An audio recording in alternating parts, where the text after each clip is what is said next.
Hello everyone, welcome back to our channel.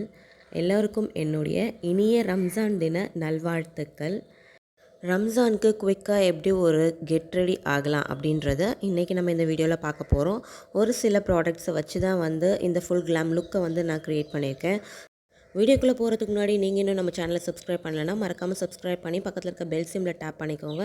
அப்போ தான் நான் போடுற வீடியோஸ் உங்களுக்கு உடனே நோட்டிஃபிகேஷன்ஸ் வரும். நீங்கள் என்னோடய வீடியோஸை மிஸ் பண்ணாமல் பார்க்கலாம். இப்போ வாங்க வீடியோக்குள்ளே போகலாம். எப்போவுமே மேக்கப் ஸ்டார்ட் பண்ணுறதுக்கு முன்னாடி ஃபேஸை கிளென்ஸ் பண்ணுறது ரொம்ப முக்கியம். ஆஃப்டர் கிளென்சிங் என்னோடய ஃபேஸ் இப்படி தான் இருக்குது.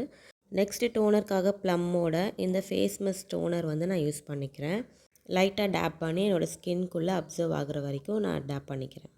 நெக்ஸ்ட் இந்த பான்ஸோட ஜெல் மாய்ஸ்சரைசர் என்னோடய ஃபேஸ்க்கு யூஸ் பண்ணிக்கிறேன். இது all time favourite. Moisturiser apply பண்ணும்போது நம்ம ஸ்கின்குள்ளே நல்லா அப்சர்வ் ஆகிற மாதிரி நல்லா சர்க்குலர் மோஷனில் அண்ட் அப்வர்ட் டைரக்ஷன்லேயும் நான் அதை பிளெண்ட் பண்ணிக்கிறேன். நெக்ஸ்ட்டு லிப்பை மாய்ஸ்சர் பண்ண ஹிமாலயாவோட லிப் பாம் எடுத்துக்கிறேன். லிப்பை மாய்ஸ்சர் பண்ணுறது ரொம்ப முக்கியம். நெக்ஸ்ட்டு ப்ரைமருக்காக இந்த ஹுடா பியூட்டியோட ப்ரைமர் எடுத்துக்கிறேன். ஆக்சுவலி இது லோக்கல் ஷாப்பில் வாங்கினேன். இது ஒரிஜினல் ஹுடா பியூட்டி கிடையாது. ரொம்பவே அஃபோர்டபுளான அமௌண்ட்டில் தான் நான் இது வாங்கியிருந்தேன். ஆனால் ப்ரைமர் என்ன வேலை செய்யுமோ அதே வேலையை இதுவும் சூப்பராக செய்யுது.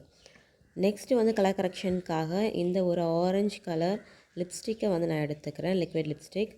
ஸோ என்னுடைய பிக்மெண்ட் ஏரியாஸ் கவர் பண்ணுற மாதிரி இந்த ஆரஞ்சு கன்சீலரை நான் ஃபுல்லாக அப்ளை பண்ணிக்கிறேன். இது லிக்விட் லிப்ஸ்டிக்குன்றதுனால டக்குன்னு நம்மளுக்கு காஞ்சிடும். ஸோ நம்ம டக்குன்னு போட்டுட்டு உடனே பிளெண்ட் பண்ணுற மாதிரி இருக்கும். கொஞ்சம் கொஞ்சமாக எந்த ஏரியாஸில் நம்மளுக்கு தேவையோ அந்த ஏரியாஸில் அப்ளை பண்ணிவிட்டு அப்படியே கையோடு பிளெண்ட் பண்ணுற மாதிரி இருக்கும். இல்லைனா கொஞ்சம் நேரத்தில் காஞ்சிடுச்சுன்னா அதுக்கப்புறம் பிளெண்ட் பண்ணுறதுக்கு ரொம்பவே கஷ்டமாக இருக்கும். ஸோ அதனால் என்னுடைய பிக்மெண்டட் ஏரியாஸ் டார்க் ஸ்பாட்ஸ்லாம் எங்கே இருக்கோ அந்த இடத்துல எல்லாத்துலேயுமே நான் இந்த ஆரஞ்சை போட்டுட்டு நான் குயிக்காக இதை நான் பிளெண்ட் பண்ணிக்கிறேன். கையில் என்ன மீதி இருக்கோ அதை மட்டும் என்னோடய ஃபோர்ஹெட்டில் அப்ளை பண்ணிக்கிறேன். நெக்ஸ்ட்டு ஒரு பியூட்டி பிளெண்டர் எடுத்து ஆரஞ்சு எல்லாத்தையுமே நான் இன்னொரு தடவை பிளெண்ட் பண்ணிக்கிறேன். இந்த மாதிரி பண்ணும்போது ஒரு ஃப்ளாலெஸ்ஸான பேஸ் நமக்கு க்ரியேட் ஆகும். நெக்ஸ்ட்டு ஃபவுண்டேஷனுக்காக இந்த ஃபாரெவர் 52ஓட ஃபவுண்டேஷன் எடுத்துக்கிறேன். இந்த ஷேட் ப்ரௌனி. ஸோ இது என்னோடய ஸ்கின்க்கு பர்ஃபெக்ட் மேட்சாக இருக்குது. அண்ட் இது ஃபுல் கவரேஜ் ஃபவுண்டேஷன்றதுனால நான் இன்றைக்கி ஒரே ஒரு லேயர் மட்டும்தான் போட போகிறேன். பிகாஸ் சம்மர் சீசன்றதுனால ஸ்வெட்டிங் ஹெவியாக இருக்கும். ஸோ எந்த அளவுக்கு லேயர்ஸை கம்மி பண்ண முடியுமோ அந்தளவு லேயர்ஸை கம்மி பண்ணி நம்ம மேக்கப் போட்டோம்னா அந்தளவுக்கு ஸ்கின் ஃப்ரெண்ட்லியாக இருக்கும். ஸ்கின் கொஞ்சம் ப்ரீத்தபிளாகவும் இருக்கும் அண்ட் லாங் ஸ்டேவாகவும் இருக்கும். ஸோ இதை ட்ரை பண்ணி பாருங்கள். ஒருவேளை உங்களுக்கு கவரேஜ் பத்தலை அப்படின்னா மட்டும் நீங்கள் எக்ஸ்ட்ரா கொஞ்சம் ப்ராடக்ட் எடுத்து நீங்கள் எந்த இடத்துல பத்தலையோ அந்த இடத்துல மட்டும் நீங்கள் அப்ளை பண்ணிக்கோங்க. பியூட்டி பிளெண்டரில் என்ன ப்ராடக்ட் மிச்சம் இருக்கோ அதை மட்டும் என்னோட நெக்கில் அப்ளை பண்ணிக்கிறேன். நெக்ஸ்ட்டு ப்ளஷ்க்காக கொஞ்சமாக ஃபவுண்டேஷன் அண்ட் அதே ஆரஞ்சு லிக்விட் லிப்ஸ்டிக் எடுத்து ரெண்டுத்தையும் மிக்ஸ் பண்ணி என்னுடைய சீக்ஸ் அண்ட் நோஸ் அண்ட் சின் இந்த ஏரியாஸில் ப்ளஷ்க்காக நான் இதை அப்ளை பண்ணிக்கிறேன். ஸோ இந்த மாதிரி பண்ணும்போது ரொம்பவே லைட் வெயிட்டாகவும் இருக்கும் அண்ட் ஸ்கின்னில் ஒரு நேச்சுரலான ஒரு வார்ம் டென்ட் இருக்கும். மிச்சம் என்ன ப்ராடக்ட் இருந்துச்சோ ஸோ அதை என்னோடய ஐஸ்லேயும் போட்டு கொஞ்சம் பிளெண்ட் பண்ணிக்கிறேன். ஸோ தட் நம்ம ஐஸ்லேயும் நேச்சுரலான ஒரு லுக் கிடைக்கும். நெக்ஸ்ட்டு பார்த்திங்கன்னா இது ஒரு நல்ல ஒரு ப்ரௌன் ஷேட், பிளாக்குக்கு நியரான ஒரு ப்ரௌன் ஷேட். ஸோ இந்த ப்ரௌன் ஷேட் எடுத்து என்ன பண்ண போகிறேன்னா எந்த இடத்துல எனக்கு ஷேடோ ஒரு கட் டவுன் தேவையோ ஸோ அந்த இடத்துல நான் இதை அப்ளை பண்ணிவிட்டு குயிக்காக நான் இதை பிளெண்ட் பண்ணிக்கிறேன். பிகாஸ் இது ஒரு பென்சில் ப்ராடக்ட்டுன்றதுனால டக்குன்னு நம்மளுக்கு ட்ரை ஆகிடும். ஸோ முடிஞ்ச அளவுக்கு குயிக்காக நான் இதை பிளெண்ட் பண்ணிக்கிறேன். என்னுடைய நோஸ்லேயும் கூட எனக்கு கான்டோரிங் தேவைப்படுது. ஸோ நோஸ்லேயுமே கூட நான் கான்டோர் பண்ணிவிட்டு அண்ட் என்னோடய ஃபோர்ஹெட்லேயுமே கூட நான் கொஞ்சமாக கான்டோர் பண்ணிவிட்டு நான் குயிக்காக பிளெண்ட் பண்ணி எடுத்துக்கிறேன். நெக்ஸ்ட்டு ஸ்விஸ் பியூட்டியோட இந்த லூஸ் பவுடர் எடுத்துக்கிறேன். ஸோ இந்த லூஸ் பவுடர் எடுத்து என்னுடைய மேக்கப் ஃபுல்லாக நான் செட் பண்ணிக்க போகிறேன். ஃபர்ஸ்ட் என்னுடைய அண்டர் ஐ ஏரியாவை செட் பண்ணிவிட்டு அண்ட் என்னுடைய ஐலிட்ஸையுமே கூட நல்லாவே செட் பண்ணிக்கிறேன். And center of the face நான் ஃபுல்லாக நல்லா செட் பண்ணிக்கிறேன். பிகாஸ் சென்டர் ஆஃப் த ஃபேஸில் தான் நம்மளுக்கு அண்ட் ஆயில் செக்ரேஷனுமே சென்டர் ஆஃப் த ஃபேஸில் தான் நிறையா இருக்கும். ஸோ சென்டர் ஆஃப் த ஃபேஸை கான்சென்ட்ரேட் பண்ணி நான் நல்லாவே பவுடர் போட்டு நான் செட் பண்ணிக்கிறேன். அண்ட் லெஃப்ட் ஓவர் ஃபேஸ் ஃபுல்லாகவே ப்ரஷ் யூஸ் பண்ணி ரொம்ப லைட்டராக பவுடர் போட்டு நான் செட் பண்ணிக்கிறேன். அண்ட் நெக்கையும் நம்ம செட் பண்ண மறந்துடக்கூடாது. நெக்லேயும் லைட்டரான ப்ராடக்ட் நம்ம யூஸ் பண்ணியிருக்கோம். ஃபேஸ் ஃபுல்லாக கம்ப்ளீட் ஆகிடுச்சு. ஸோ நெக்ஸ்ட்டு ஐக்கு மூவ் ஆன் பண்ணிடலாம். ஐக்கு ஐப்ரோஸ் ஃபில் பண்ணுறதுக்கு மெப்ளினோட கொலோசல் காஜல் எடுத்திருக்கேன். ஸோ இந்த காஜல் யூஸ் பண்ணி ஃபர்ஸ்ட் வந்து என்னுடைய கேப்ஸ் எல்லாம் வந்து நான் ஃபில் பண்ணிக்கிறேன். ரொம்ப லைட்டாக தான் யூஸ் பண்ணிக்கிறேன்.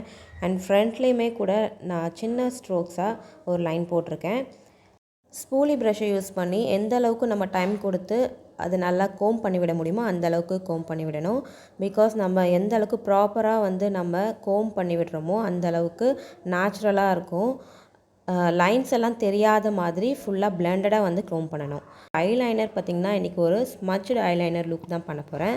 ஸோ ஸ்மஜ்டு லுக்குக்காக என்ன பண்ணுறேன்னா அதே காஜல் எடுத்து என்னுடைய ஐலைனராக ஃபர்ஸ்ட் நான் போட்டுட்டு அதுக்கப்புறம் இந்த மாதிரி ஃப்ளாட் பிளெண்டிங் ப்ரஷ் எடுத்துக்கிறேன். ஸோ அதை வச்சே வந்து என்ன பண்ணுறேன்னா விங் லைனர் போட்டதை வந்து நான் ஃபர்ஸ்ட் பிளெண்ட் பண்ணிக்கிறேன். உங்கள்கிட்ட இந்த மாதிரி ஃப்ளாட் பிளெண்டிங் ப்ரஷ் இல்லைனாலும் பரவாயில்ல, காட்டன் பட்ஸ் எடுத்து வந்து நீங்கள் பிளெண்ட் பண்ணிக்கலாம். இன்னொரு ஐக்கும் இதே ப்ராசஸ் தான் பண்ண போகிறேன். ஃபர்ஸ்ட் வந்து விங் ஐலைனர் போட்டுட்டு அதுக்கப்புறம் ஸ்மட்ச் பண்ணி விட்டுக்க போகிறேன். என்னுடைய லோவர் லேஷ் லைன்லேயுமே வந்து ஒரு ஸ்மஜ்டு எஃபெக்ட் தான் கொடுக்க போகிறேன். ஸோ அதனால் லோவர் லேஷ் லைன்லேயுமே ப்ரஷில் என்ன மிச்சம் இருக்கோ ஸோ அதை மட்டும் நான் யூஸ் பண்ணிக்கிறேன். நெக்ஸ்ட் இந்த இன்சைட்டோட ஹைலைட்டர் பேலட் எடுத்துக்கிறேன். ஸோ இது வந்து ஒரு க்ரீம் பேஸான ஒரு ஹைலைட்டர் பேலட். இதில் இருக்க இந்த கோல்டன் கலர் ஹைலைட்டர் எடுத்து என்ன பண்ணுறேன்னா என்னோடய 3/4 ஆஃப் த ஐஸ்க்கு வந்து நான் ஸ்ப்ரெட் பண்ணிக்கிறேன். ஸ்ப்ரெட் பண்ணிவிட்டு அந்த எண்ட் ஆஃப் த ஐஸில் வந்து நான் ஸ்மட்ச் பண்ணலையா, ஸோ அதே ப்ரஷ்ஷை யூஸ் பண்ணி வந்து நான் அது ரெண்டும் பிளெண்டடாக இருக்கிற மாதிரி எந்த ஹார்ஷ் லைன்ஸும் இல்லாமல் பிளெண்ட் பண்ணிக்கிறேன். மஸ்காரா அப்ளிகேஷனுக்காக இந்த ரிமல் லண்டனோட மஸ்காரா எடுத்திருக்கேன் நான். இது 100% வாட்டர் ப்ரூஃப். ஸோ என்னுடைய அப்பர் லேஷ் லைன்லேயும் அண்ட் என்னுடைய லோவர் லேஷ் லைன்லேயும் நான் இதை அப்ளை பண்ணிக்கிறேன். நெக்ஸ்ட்டு லிப்க்கு மூவ் ஆன் ஆகிடலாம். லிப்பை வந்து லைன் பண்ணுறதுக்காக நான் ஃபர்ஸ்ட் யூஸ் பண்ணேன் இல்லையா, ஸோ அதே ப்ரௌன் கலர் லிப் லைனை வந்து நான் யூஸ் பண்ணி என்னுடைய லிப்பை வந்து ஃபுல்லாக வந்து லைன் பண்ணிக்கிறேன். லைன் பண்ணிவிட்டு அண்டு கொஞ்சமாக கூட என்னுடைய லிப்ஸ்லேயுமே கூட நான் அப்ளை பண்ணிக்கிறேன். அண்டு லிப்ஸோட எட்ஜஸ்லையுமே எந்த ஹார்ஷ் லைன்ஸும் இல்லாத மாதிரி என்னோடய ஃபிங்கர்ஸ் யூஸ் பண்ணி நான் பிளெண்ட் பண்ணிக்கிறேன். உள்ளே ஃபுல்லாக ஃபில் பண்ணுறதுக்காக அதே ஆரஞ்சு லிப்ஸ்டிக் எடுத்து நான் உள்ளே ஃபில் பண்ணிக்கிறேன். ஸோ ஃபைனலாக ப்ளூ ஹெவனோட மேக்கப் ஃபிக்ஸர் யூஸ் பண்ணி என்னுடைய ஃபேஸ் ஃபுல்லாகவே மேக்கப்பை செட் பண்ணிக்கிறேன்.